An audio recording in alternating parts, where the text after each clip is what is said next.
What happens when a woman's entire military career hangs by a thread, and the only thing that can save her reputation is a small tattoo hidden beneath her uniform? In a world where stolen valor accusations can destroy lives in seconds, sometimes the truth reveals itself in the most unexpected ways. This is the story of how one moment of recognition changed everything, not just for the accused, but for everyone who witnessed what happened next. The room fell silent as the Admiral's eyes widened in recognition. What he saw would shake the foundations of everything the accusers believed they knew about honor, service, and the warriors standing before them. Sarah Martinez stood at the coffee counter of the small downtown cafe, her hand steady as she reached for the sugar packets. At 34, she carried herself with the quiet confidence that came from years of military training, though most people who saw her would never guess her background. Her dark hair was pulled back in a simple ponytail, and she wore civilian clothes, jeans, and a navy blue sweater that revealed nothing of the extraordinary life she had lived. The morning had started like any other. Sarah was meeting her college friend Lisa for their monthly coffee catch-up, something they had maintained even after Sarah's discharge from the Navy 3 years ago. She had been looking forward to the normalcy of it, discussing Lisa's new job, her own struggles with adjusting to civilian life, and maybe sharing a laugh about something silly they had seen on social media. But as Sarah turned from the counter, balancing 2 cups of coffee, she noticed a group of men at a nearby table staring at her. There were 4 of them, all appearing to be in their 40s, wearing military-style clothing and ball caps that displayed various unit insignias. Their conversation had stopped completely, and their eyes followed her every movement with an intensity that made her uncomfortable. She tried to ignore them as she made her way to the table where Lisa was waiting, setting down the cups, and sliding into her seat. Lisa immediately noticed her friend's change in demeanor. "Everything okay?" Lisa asked, glancing over at the men who were still watching them. "I'm sure it's nothing," Sarah replied, though the familiar knot in her stomach suggested otherwise. She had experienced this before. The scrutiny, the whispered conversations, the assumption that because she was a woman, her military service must somehow be questionable or exaggerated.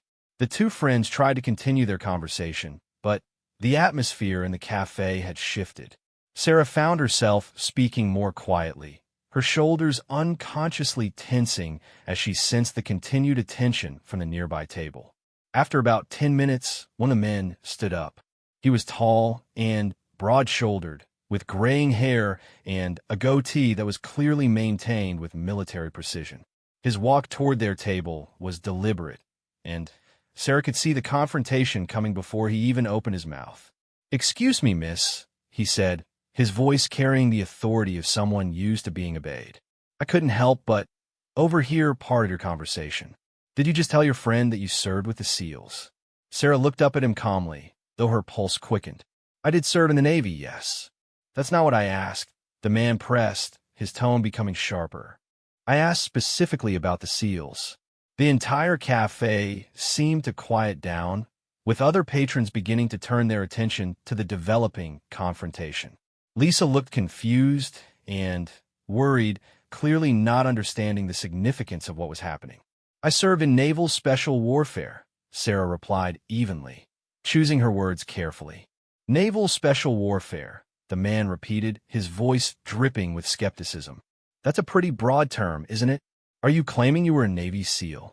By now, his 3 companions had joined him at the table, forming a semicircle around Sarah and Lisa. The lead man introduced himself as Chief Petty Officer Marcus Thompson, retired, and gestured to his friends as fellow veterans from various special operations units. "Here's the thing," Thompson continued, his voice growing louder. "We've seen this before. People, especially women, claiming to have served in elite units to get attention or benefits they didn't earn. The SEALs don't accept women. Period. So whatever you're claiming, it's impossible." Sarah felt the familiar surge of frustration and anger, but she kept her expression neutral. This wasn't the first time she had faced this challenge, and she had learned that getting emotional only made things worse. I understand your concern about people misrepresenting their service, she said quietly. That's a serious issue, and stolen valor is something that hurts all legitimate veterans. So, you're admitting you're lying? One of the other men interjected. I'm saying that my service record speaks for itself, Sarah replied. I'm not going to debate my military history in a coffee shop. This response seemed to infuriate Thompson even more. That's exactly what a faker would say. Show us your DD 214. Prove your service right now, or admit you're lying about being a SEAL. The confrontation was escalating quickly, and other customers were beginning to pull out their phones. Sarah knew that in today's social media world, a video of this confrontation could go viral within hours, potentially destroying her reputation and career prospects regardless of the truth. Lisa finally found her voice. Sarah, what's going on? What are they talking about? Before Sarah could answer, Thompson addressed Lisa directly. Your friend here is claiming to be something she could never be. She's dishonoring every real warrior who earned their place in the teams through blood, sweat, and sacrifice. I never claimed to be anything other than what I am, Sarah said, her voice still controlled but with an edge of steel that made Thompson pause. And what exactly are you claiming to be? He demanded. Sarah took a deep breath. She had hoped to avoid this, to live her civilian life without constantly having to prove herself or defend her service. But these men weren't going to back down, and the crowd of onlookers was growing. I served 8 years in the Navy, she said clearly. I was attached to Naval Special Warfare Development Group for operational support in classified capacities. My security clearance prevents me from discussing specific details of my assignments. Thompson laughed harshly. Development Group? You mean SEAL Team 6? Now you're really reaching. That's even more elite than regular SEAL teams. And you're claiming they let a woman into DevGru. I'm claiming nothing more than what's documented in my service record, Sarah replied. Then, show us the documentation, Thompson demanded. Right here, right now. The standoff continued for several more minutes, with Thompson and his friends becoming increasingly aggressive in their accusations. They questioned everything from Sarah's physical capability to her mental fitness, suggesting that she was either delusional or deliberately deceptive. Sarah maintained her composure throughout the interrogation, but inside, she was fighting a familiar battle. She had dedicated 8 years of her life to serving her country, often in ways that she could never publicly acknowledge. She had sacrificed relationships, physical health, and emotional well-being for missions that most people would never know existed. And now, in a coffee shop in her hometown, she was being called a liar and a fraud by men who had never even bothered to learn her name. The situation reached a breaking point when Thompson pulled out his phone and began recording. I'm documenting this stolen valor case, he announced loudly. This woman is falsely claiming to have served with the Navy SEALs, specifically claiming attachment to SEAL Team 6. She refuses to provide documentation and is clearly lying about her service. Other customers were also recording now, and Sarah realized that this confrontation was about to become very public very quickly. She could already imagine the headlines. Woman accused of faking elite military service or stolen valor. Female claims to be Navy SEAL. Lisa, who had been silent through most of the confrontation, finally stood up. Stop this, she said firmly. You don't even know her. How can you accuse someone of lying when you've never met them before? Because we know what's possible and what isn't, Thompson replied. And what she's claiming isn't possible. Sarah looked around the cafe at all the faces staring at her. Some curious, some judgmental, some sympathetic. She thought about her options.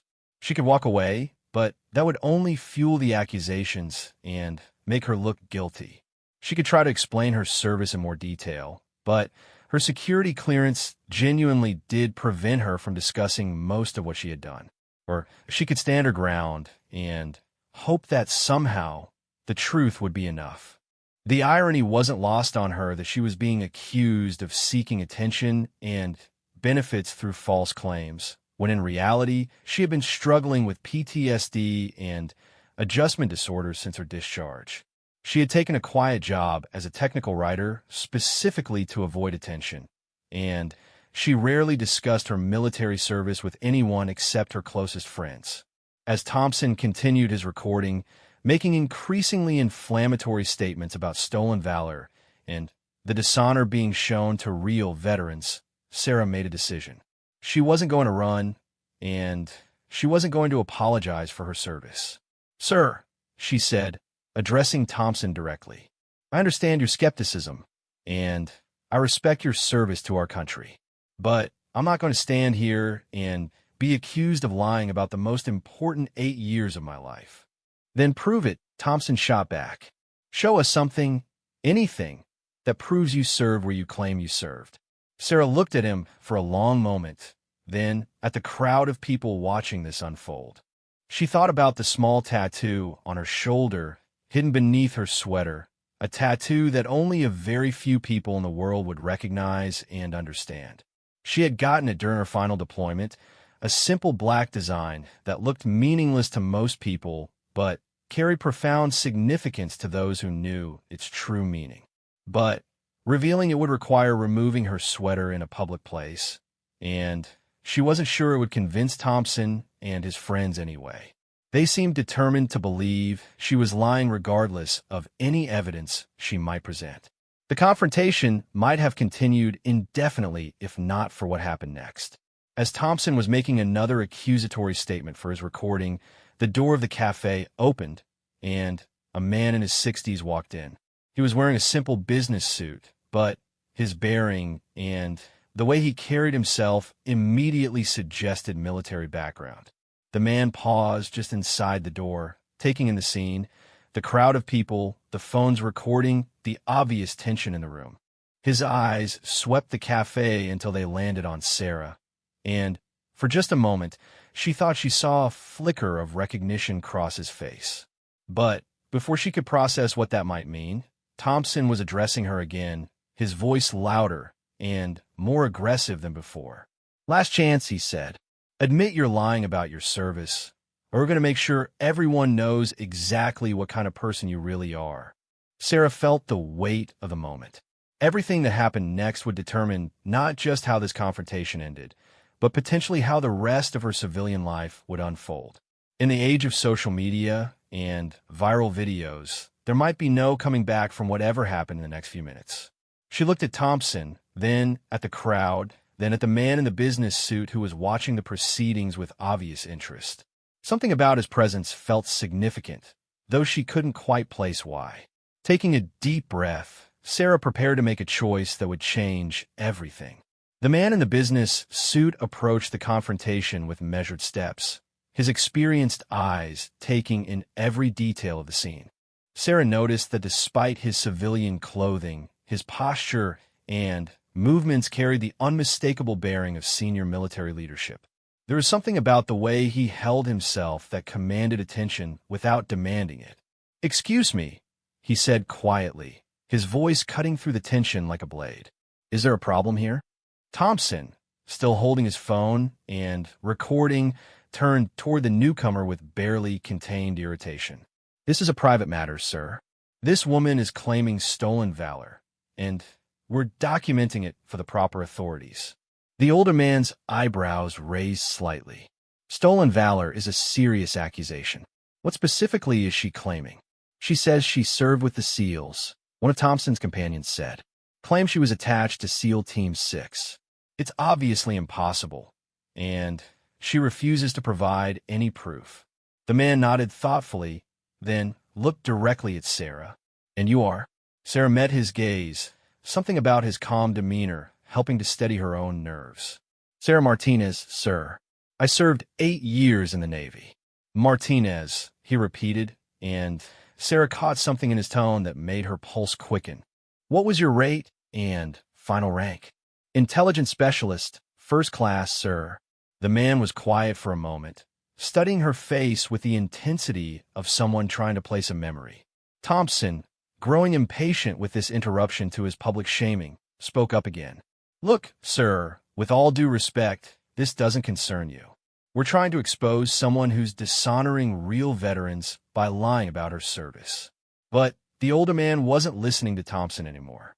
His full attention was focused on Sarah, and she could see the wheels turning in his mind. When he spoke again, his voice was different, not louder, but carrying an authority that made everyone in the cafe go quiet. Ms. Martinez, would you mind if I asked you a few questions? Questions that would be very difficult for someone to answer if they hadn't actually served where they claimed they served. Sarah nodded, relief flooding through her. Finally, someone was willing to actually test her knowledge rather than simply dismissing her claims. What was the primary mission of the unit you claimed to have supported? He asked. Counterterrorism operations, hostage rescue, and other classified direct action missions, sir. And the location of your primary training facility?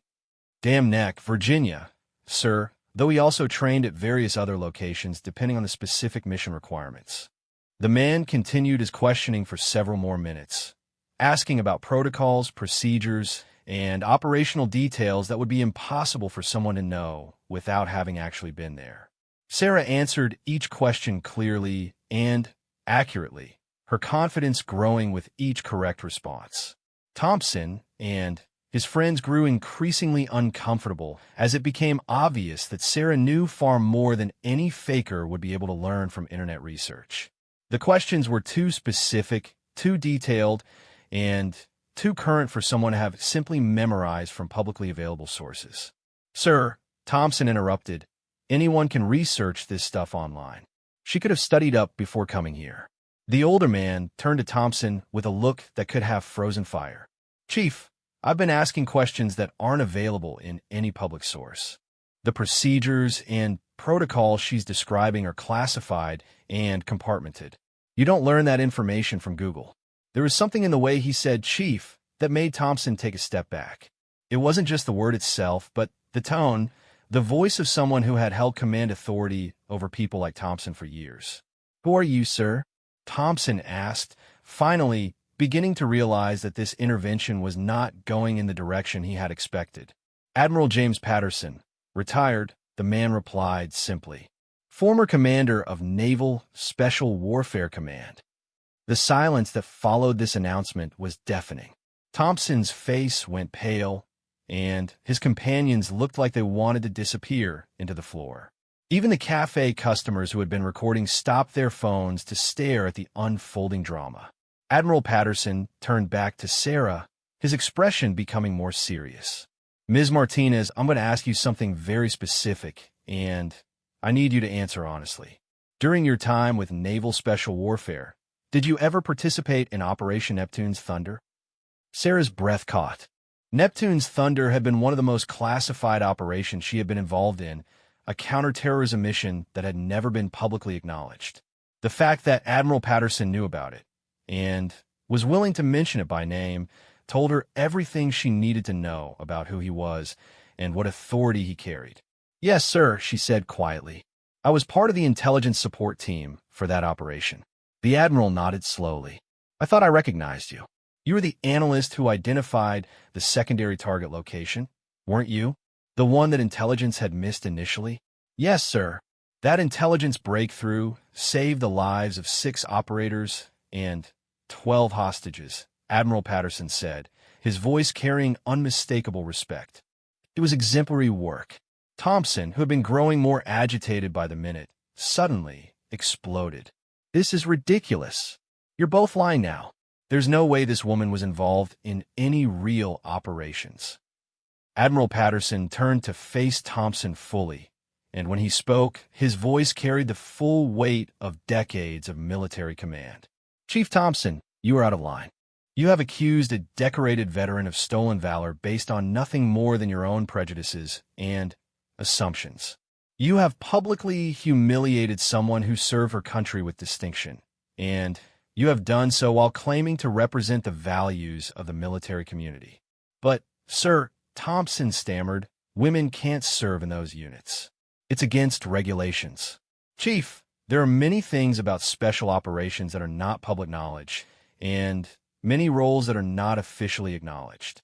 Ms. Martinez served in a classified capacity that supported SEAL operations, and her contributions were invaluable. The fact that you don't understand how that's possible doesn't make it any less real. Admiral Patterson paused, then continued with a tone that brooked no argument. Furthermore, your behavior today has been a disgrace to the uniform you once wore. You have violated the fundamental military principle of getting your facts straight before taking action, and you have dishonored yourself and every veteran in this room. The cafe was so quiet that the sound of the espresso machine seemed deafening. Thompson and his friends looked devastated, their righteous indignation crumbling in the face of Admiral Patterson's authoritative rebuke. But Admiral Patterson wasn't finished. He turned back to Sarah, and his expression softened slightly. Ms. Martinez, I believe you served with honor and distinction, and I apologize for what you've had to endure today. However, I find myself curious about something. You mentioned earlier that your security clearance prevents you from discussing details of your service, which is absolutely correct. But there might be something you could show these gentlemen that would put this matter to rest once and for all. Sarah looked at him questioningly, not sure what he was referring to. Your tattoo, Admiral Patterson said quietly. The one on your left shoulder. Very few people would recognize it, but I believe I would. Sarah's hand instinctively moved toward her shoulder. The tattoo he was referring to was small and simple, a stylized trident with specific modifications that were meaningful only to a very select group of people. It had been designed by the operators themselves as an unofficial recognition symbol for the intelligence personnel who had served directly with the teams on multiple high-risk operations. Sir, Sarah said hesitantly, I'm not comfortable removing clothing in public. I understand, Admiral Patterson replied. But if you're willing to show it to me privately, I can verify its authenticity and significance for everyone here. Sarah looked around the cafe at all the faces watching her. Thompson was still recording, though his earlier confidence had evaporated completely. Lisa looked confused but supportive. The other customers seemed torn between excitement at witnessing drama and discomfort at seeing someone publicly accused. There's a private office in the back, the cafe manager offered, having watched the entire confrontation unfold. You could use that. Sarah considered her options. She was tired of having to constantly prove herself, tired of being questioned and doubted simply because she didn't fit other people's expectations of what a special operations veteran should look like. But she also knew that if she didn't settle this now, the video of her confrontation with Thompson would follow her forever. All right, she said finally, but I want Mr. Thompson to apologize to every veteran he's ever wrongly accused before I show anything to anyone. Thompson's face flushed red. I'm not apologizing for trying to protect the honor of real veterans. Then, we're done here, Sarah said, standing up to leave. But Admiral Patterson held up a hand. Chief Thompson, let me explain something to you. The woman you've been accusing of stolen valor has a security clearance higher than you ever held. She has been personally commended by the Secretary of the Navy for her service. She has participated in operations that you will never know about, and she has saved American lives through her work. He paused, letting that sink in before continuing. Now you have two choices.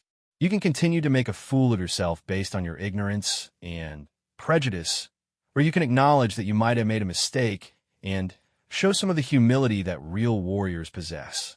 Thompson looked around the cafe at all the people staring at him. His earlier righteousness had completely evaporated, replaced by the dawning realization that he had made a terrible mistake. But his pride was still fighting against the evidence of his error. I was just trying to protect the honor of the teams, he said weakly. The honor of the teams is protected by those who serve them faithfully, Admiral Patterson replied, not by those who attack their own based on ignorance. Thompson's shoulders sagged in defeat. Ma'am, he said to Sarah, I may have been mistaken. If Admiral Patterson vouches for your service, then I owe you an apology. Sarah looked at him for a long moment. She could see that his apology was grudging and incomplete, driven more by Admiral Patterson's authority than by any real understanding of what he had done wrong. But she also recognized that this was probably the best she was going to get. Apology accepted, she said simply. Admiral Patterson nodded approvingly, then turned to address the entire cafe. Ladies and gentlemen, what you've witnessed today is unfortunately not uncommon. Veterans, especially female veterans, and those who serve in classified roles, are often subjected to skepticism and accusations that would never be leveled at their male counterparts or those who serve in more traditional roles. He paused, looking directly at the people who were still recording with their phones. I hope that if any of you post videos of today's events, you'll include the full story, not just the accusation, but the resolution. Ms. Martinez deserves to have her reputation fully restored, not partially vindicated. Several people nodded and put away their phones, while others continued recording, but with what seemed like more respectful intent. As the crowd began to disperse and the tension in the cafe finally started to ease, Admiral Patterson approached Sarah one more time. Ms. Martinez, I meant what I said about your service. You did exceptional work during some very dangerous times, and the nation is in your debt. Thank you, sir, Sarah replied. That means more than you know. I imagine it does, the Admiral said. I also imagine that today wasn't the first time you've faced this kind of challenge. Sarah shook her head. No, sir. It's happened before. Usually not quite so publicly, but, well, Admiral Patterson said with a slight smile, hopefully today's events will make it happen less frequently in the future. As Admiral Patterson prepared to leave, Thompson approached him one last time. Sir, he said hesitantly, I really was just trying to protect the honor of the teams. There's so many people out there making false claims. Admiral Patterson nodded. I understand your concern, Chief. Stolen valor is a real problem, and it does dishonor those who serve legitimately. But the solution isn't to attack every veteran who doesn't fit your preconceptions. The solution is to get the facts before you make accusations. With that, Admiral Patterson left the cafe, leaving behind a room full of people who had just witnessed something extraordinary, not just the debunking of false accusations, but a powerful demonstration of how quickly assumptions and prejudices could be overturned by truth and authority. Sarah sat back down across from Lisa, who had been silent through most of the latter part of the confrontation. So, Lisa said quietly, that was intense. Sarah laughed, feeling the tension finally beginning to leave her body. Yeah, that's not exactly how I planned to spend our coffee date. But even as she tried to return to normalcy, Sarah knew that something fundamental had changed. The confrontation with Thompson had been resolved, but the larger issues it represented, the challenges faced by female veterans, the assumptions people made about military service, and the difficulty of transitioning from classified work to civilian life, those issues remained. However, for the first time in years, Sarah felt like she had an ally in that fight. Admiral Patterson's intervention had done more than just clear her name. It had shown her that there were people in positions of authority who understood what she had been through and were willing to stand up for what was right. As she and Lisa finally began to have the normal conversation they had originally planned, Sarah found herself thinking about what came next. The video of today's confrontation would probably still make it onto social media, but now would tell a very different story than the one Thompson had intended to broadcast. Instead of exposing stolen valor, it would show what happened when assumptions and prejudices ran headlong into truth and justice. And maybe, just maybe, it would make the next female veteran who faced similar accusations have an easier time of it. The tattoo on Sarah's shoulder remained hidden beneath her sweater, its significance known only to her and the very few people who understood what it represented. But its power had been revealed nonetheless, not through its display, but through the recognition it had sparked in someone who understood its true meaning. Sometimes, Sarah reflected, the most powerful truths were the ones that didn't need to be spoken aloud. 3 weeks after the confrontation at the cafe, Sarah Martinez found herself in a place she never expected to be, sitting across from a reporter in a downtown office building, preparing to tell her story to a national audience.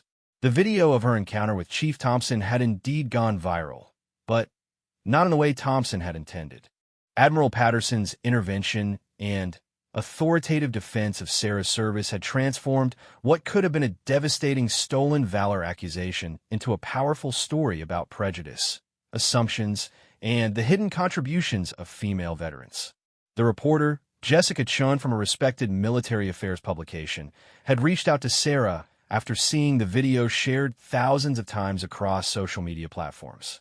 But what had really prompted the interview request was something else entirely. Admiral Patterson had written a detailed letter to the publication explaining the broader issues that Sarah's case represented. "Ms. Martinez," Jessica began, "thank you for agreeing to speak with us. I know this has been a difficult time for you."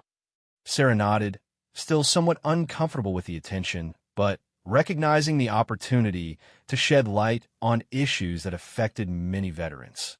"It's been challenging, but if my experience can help other veterans avoid similar situations, then I think it's worth discussing." "Let's start with the basics," Jessica said. "Can you tell us about your military service?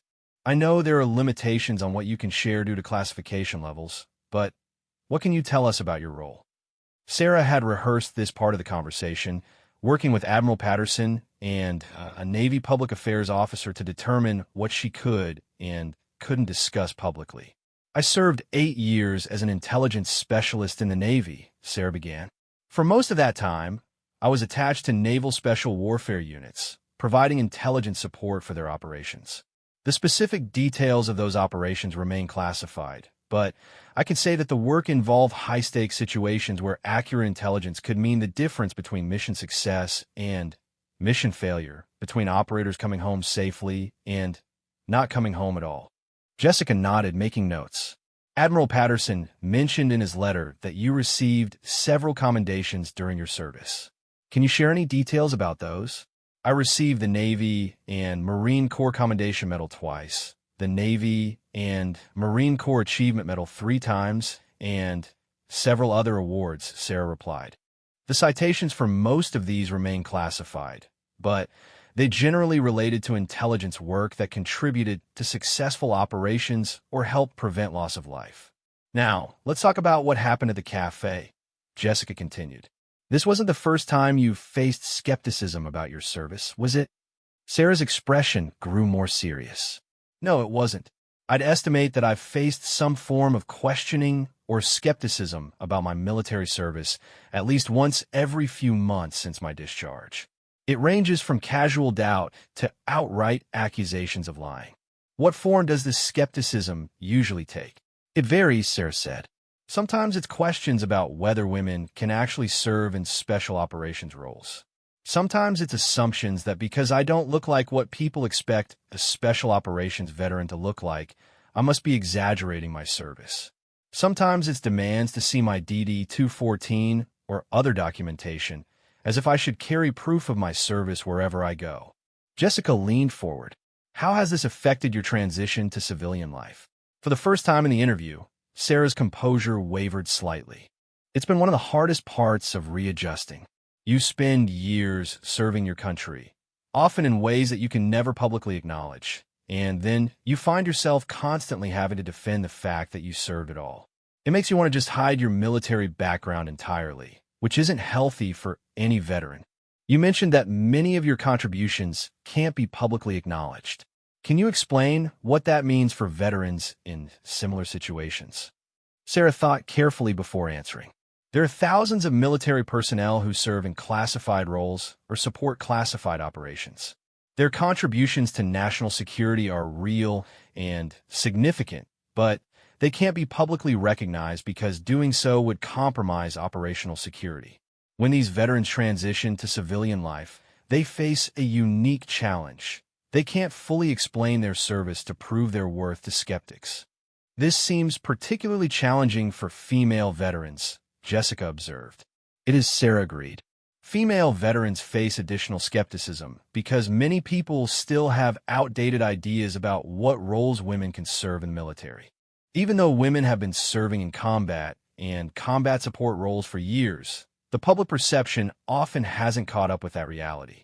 The interview continued for another hour, with Sarah sharing insights about the challenges faced by veterans transitioning to civilian careers, the impact of PTSD and other service-related conditions, and the importance of accurate representation of military service in media and popular culture.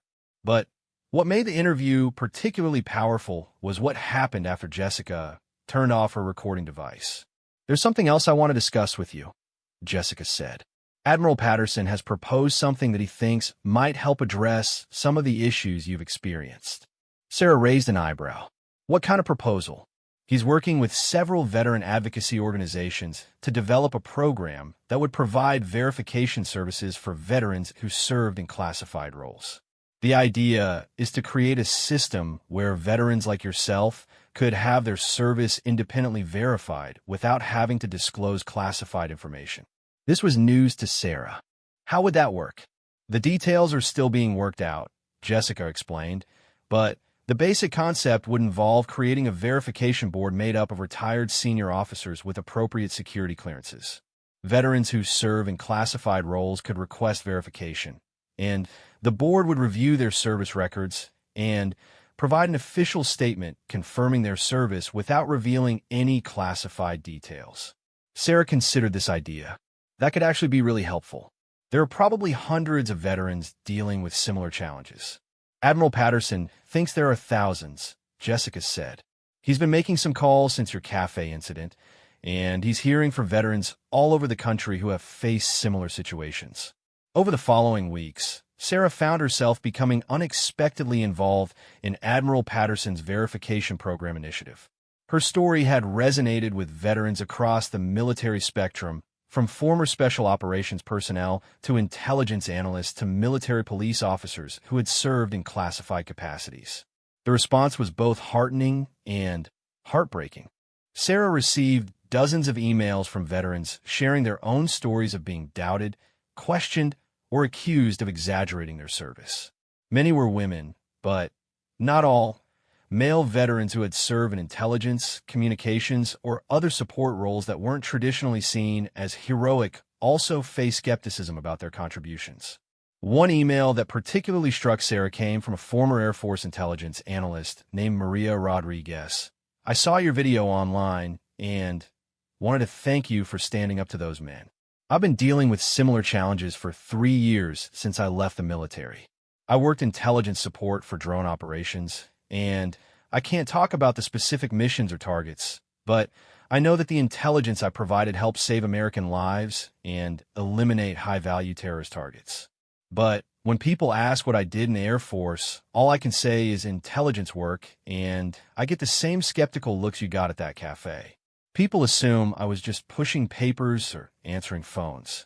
It's frustrating to have your service minimized because you can't explain what you actually did." Sarah shared Maria's email with Admiral Patterson, who added it to a growing file of similar testimonials. The Admiral had been true to his word about developing the verification program, and preliminary discussions with the Department of Defense were already underway. But perhaps the most unexpected development came from Chief Petty Officer Marcus Thompson himself. 2 months after the cafe confrontation, Thompson requested a meeting with Sarah through Admiral Patterson. Sarah's initial response was to decline. She had no desire to relive that humiliating experience or to give Thompson another opportunity to question her service. However, Admiral Patterson urged her to consider the meeting. "Thompson has been doing some soul-searching," he told Sarah during a phone call. "He's realized that his behavior was not only wrong, but potentially harmful to a lot of veterans. I think he genuinely wants to make amends." Eventually, Sarah agreed to meet Thompson at Admiral Patterson's office, with the Admiral present as a mediator. Thompson looked markedly different than he had at the cafe. Gone was the aggressive confidence, replaced by what appeared to be genuine remorse and humility. "Ms. Martinez," he began, "I want to start by offering you a full and unconditional apology for my behavior at the cafe. I was wrong to accuse you without evidence, wrong to publicly humiliate you, and wrong to assume that I knew better than you did about your own service." Sarah listened without interrupting, curious to see where this conversation would lead. "After Admiral Patterson explained the reality of your service, I started doing some research of my own," Thompson continued. "I reached out to some contacts I still have in the community, and I learned about the roles that female personnel have been serving in special operations for years. I had no idea how ignorant I was about the current state of military operations. He paused, clearly struggling with what he wanted to say next. I also want you to know that your case wasn't the first time I've confronted someone about stolen valor claims. Over the past 5 years, I've challenged probably a dozen people who I suspected of exaggerating their military service. After what happened with you, I started reaching back out to some of those people to verify my assumptions. Sarah felt a chill. And what did you find? Thompson's voice was barely above a whisper. I was wrong about at least half of them, maybe more. The room fell silent as the implications of this admission sank in. Thompson had spent years publicly accusing veterans of stolen valor, damaging their reputations, and causing them personal anguish based on nothing more than his own assumptions and prejudices. What are you planning to do about that? Sarah asked. I'm trying to track down everyone I wrongly accused and make personal apologies, Thompson replied. Some of them won't talk to me, which I understand. But I need to try to make this right. Admiral Patterson spoke up. Chief Thompson has also agreed to participate in the verification program we're developing. His experience, both the mistakes he made and the lessons he's learned, could be valuable in helping other veterans understand the importance of getting facts before making accusations. Over the course of the hour-long meeting, Thompson shared what he had learned about the evolution of military operations and the increasing integration of women into combat and combat support roles. His education had been painful, but thorough, and his regret appeared genuine. Ms. Martinez, Thompson said as the meeting concluded, I know I can't undo what I did to you, and I know my apology doesn't erase the humiliation you experienced. But I hope that by helping to prevent other veterans from facing similar accusations, I can at least contribute something positive to the veteran community. Sarah looked at Thompson for a long moment. She could see that his remorse was real, and she recognized the courage it had taken for him to reach out and admit his mistakes. Mr. Thompson, she said finally, we all make mistakes. What matters is what we do after we realize we've made them. If you're serious about making this right and preventing similar situations in the future, then I think we can work together on that. 6 months later, Sarah found herself standing in front of a room full of veteran service officers, conducting a training session on recognizing and verifying legitimate military service. The verification program that Admiral Patterson had initiated was now officially supported by the Department of Veterans Affairs and several major veteran advocacy organizations. Marcus Thompson sat in the front row, taking detailed notes. He had become one of the program's most dedicated advocates, using his own story as a cautionary tale about the dangers of making assumptions about veteran service. The tattoo on Sarah's shoulder remained hidden beneath her professional blazer, but its significance had grown beyond its original meaning.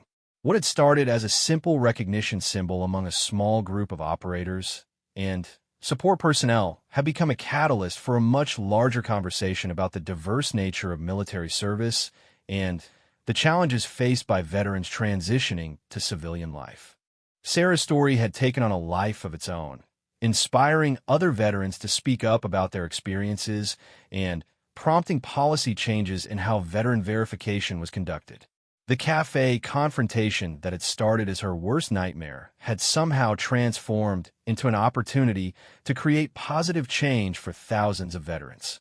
As she concluded her presentation that day, Sarah reflected on how dramatically her life had changed since that morning when she had simply wanted to have coffee with a friend. She had become an advocate, an educator, and a voice for veterans whose service couldn't be easily categorized or understood by those outside the military community. The ripple effects of that one moment of recognition by Admiral Patterson continue to spread, touching the lives of veterans across the country and changing how society thought about military service, sacrifice, and the diverse ways that Americans serve their country. Sometimes, Sarah had learned, the most powerful changes begin with the smallest acts of courage, whether that's standing up to false accusations, admitting when you're wrong, or simply recognizing someone else's truth when you see it. And sometimes A hidden tattoo never needs to be revealed to change everything.